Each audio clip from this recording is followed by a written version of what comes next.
Proclamación del Santo Evangelio de Jesucristo según San Lucas.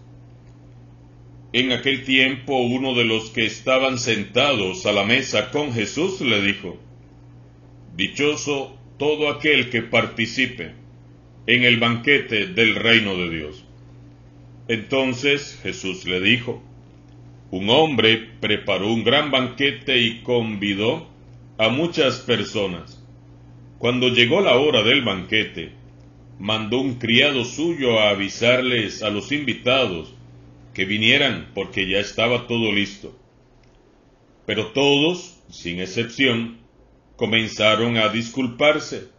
Uno le dijo: Compré un terreno y necesito ir a verlo. Te ruego que me disculpes. Otro le dijo: Compré 5 yuntas de bueyes y voy a probarlas. Te ruego que me disculpes. Y otro más le dijo: Acabo de casarme y por eso no puedo ir. Volvió el criado y le contó todo al amo. Entonces el señor se enojó y le dijo al criado: Sal corriendo a las plazas y a las calles de la ciudad y trae a mi casa a los pobres, a los lisiados, a los ciegos y a los cojos. Cuando regresó el criado le dijo: Señor, hice lo que me ordenaste, y todavía hay lugar. Entonces el amo respondió: Sal a los caminos y a las veredas, insísteles a todos para que vengan, y se llene mi casa. Yo les aseguro que ninguno de los primeros invitados participará de mi banquete. Palabra del Señor.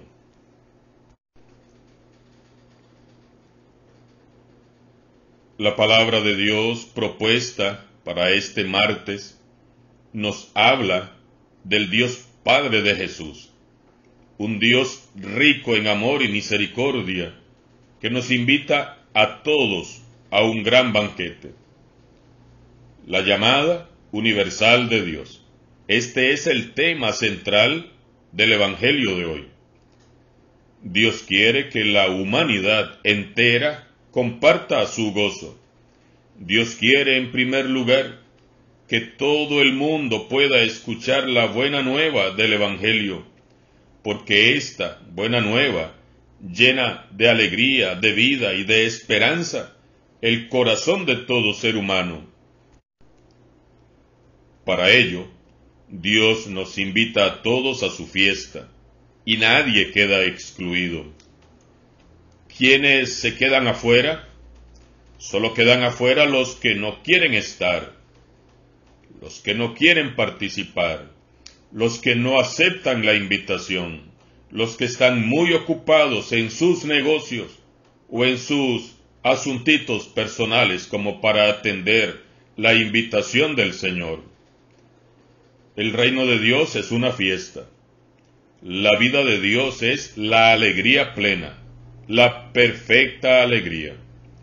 Dios no nos está invitando a vivir esta vida terrenal con rostro de eterno funeral, ni a ser cristianos con cara de eterna cuaresma, con cara de sufrimiento, de angustia y de aflicción, como tantas veces nos lo ha hecho ver el Papa Francisco. Dios nos invita a vivir alegres. Dios nos invita a un banquete eterno, a un acontecimiento magno, gozoso, alegre, donde al final todos nos encontraremos cara a cara con el Señor, entre ángeles, risas y cantares. Por eso, mientras no descubramos el rostro alegre y risueño de Dios y su proyecto, seremos solo cristianos con cara de funeral, como dice el Papa Francisco, cristianos con cara de cementerio. Es importante que como iglesia redescubramos la esencia del cristianismo, la alegría del Evangelio, la Evangelii Gaudium. Nuestra fe debemos de vivirla no como una rutina aburrida y desgastada, sino con alegría, con gozo, con entusiasmo, con energía. Mientras no descubramos al Dios de la alegría, llenaremos nuestros templos de mucha religión, de muchas tradiciones y muchas costumbres.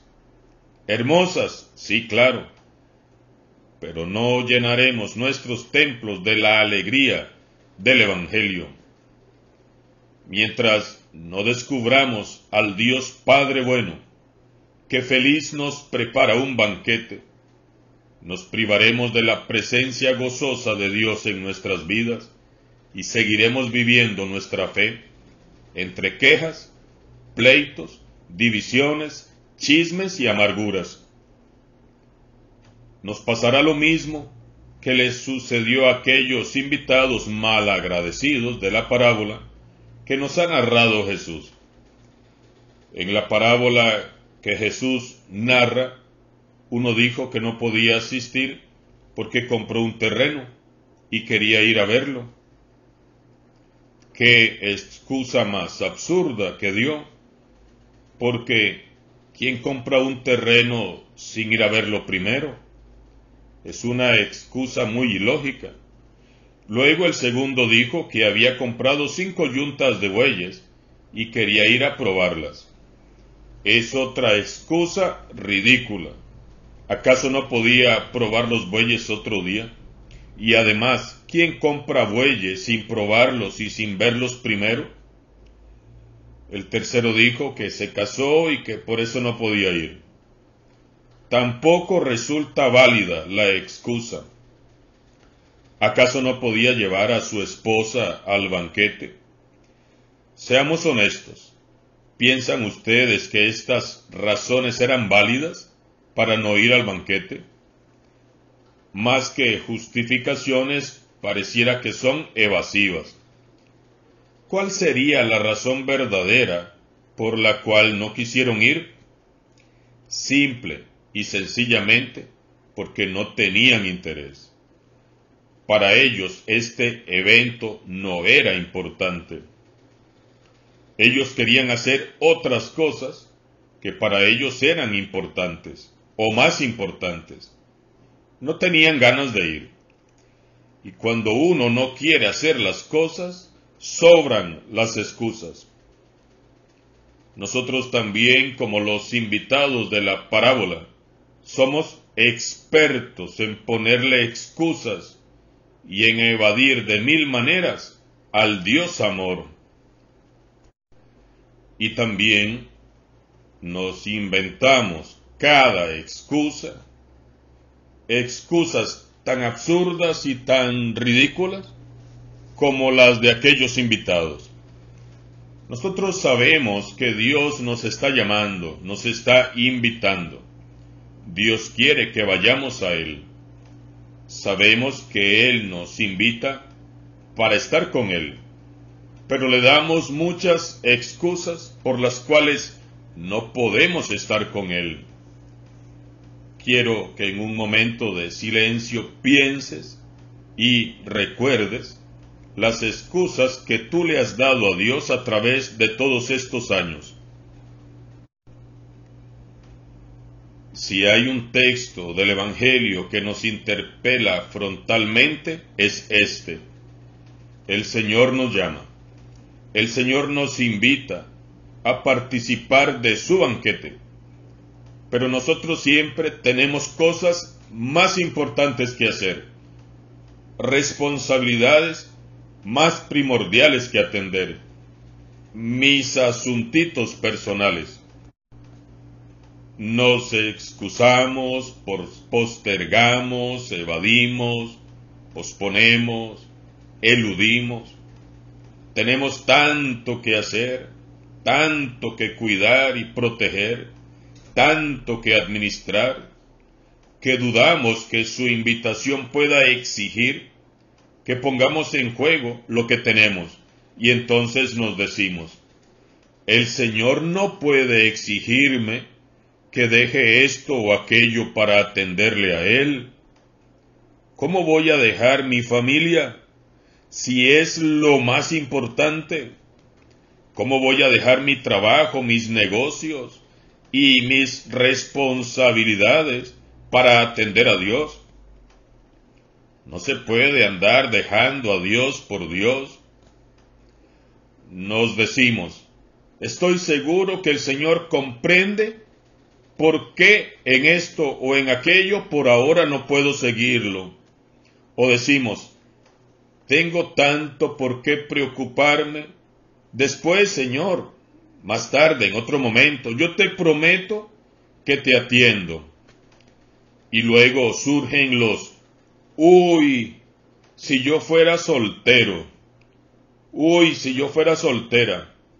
Y los solteros dicen, uy, si yo fuera casado. Es que si yo fuera sacerdote. Y los sacerdotes decimos, uy, si yo no fuera párroco. Las madres y padres de familia dicen, uy, si yo tuviera hijos. Y los hijos dicen, uy, si no tuviera papás que estar cuidando y atendiendo. Y ahí nos vamos en uy, uy, uy y uy. Dios es lo más importante. Él es lo más importante, porque es Él quien nos da todo. Dios es el más importante. Dios es el dueño de tu familia, de tu trabajo, de todo lo que tienes. Y cada día nosotros demostramos a Dios la importancia que Él tiene en nuestras vidas con nuestras acciones. Meditemos. ¿Cuáles son mis excusas habituales para rehusarme a atender la invitación de Dios? ¿Qué contrapongo yo a lo que Dios espera o pide de mí? ¿Qué o quién ocupa el lugar de Dios en mi vida? Dice Jesús que el criado volvió y contó al amo cuál había sido la respuesta. Entonces el dueño de la casa, indignado, dijo a su criado, sal corriendo a las calles y a las plazas de la ciudad, y trae a mi casa a los pobres, a los lisiados, a los ciegos y a los cojos. Regresó el criado y le dijo, Señor, hice lo que me ordenaste, pero aún queda lugar. Y el Señor le dijo, sal a los caminos y veredas, insísteles a todos para que vengan y se llene mi casa. Les aseguro que ninguno de los primeros invitados participará de mi banquete. Podemos constatar que decididamente Jesús está muy empeñado en favorecer a los desafortunados, los marginados y olvidados. Ayer, por ejemplo, nos motivaba a invitarlos a nuestros banquetes y hoy, nuevamente, nos motiva, nos insta a salir a buscarlos. Ellos son, al final de cuentas, los invitados que se sentarán a la mesa de Dios. Los que servimos en la iglesia tenemos que hacer vida el Evangelio. Si queremos ser como Jesús, tenemos que tener nuestro corazón puesto en Dios, por encima de todos nuestros bienes materiales y de incluso la propia familia. Porque lo primero es lo primero, y lo primero es Jesús y el reino de Dios. Meditemos en esto, hermanos y hermanas. Dios nos invita y nos está llamando. No lo olvidemos. Dios es lo más importante. Él es lo más importante porque es Dios quien nos da todo. Y para Él, lo más importante es atender a los más necesitados. Por tanto, esta ha de ser nuestra prioridad también. Que por la intercesión de nuestra Madre Santísima, todos alcancemos la gracia de dar un sí generoso y alegre a la invitación de nuestro Padre bueno. Alabado sea Jesucristo, sea por siempre bendito y alabado.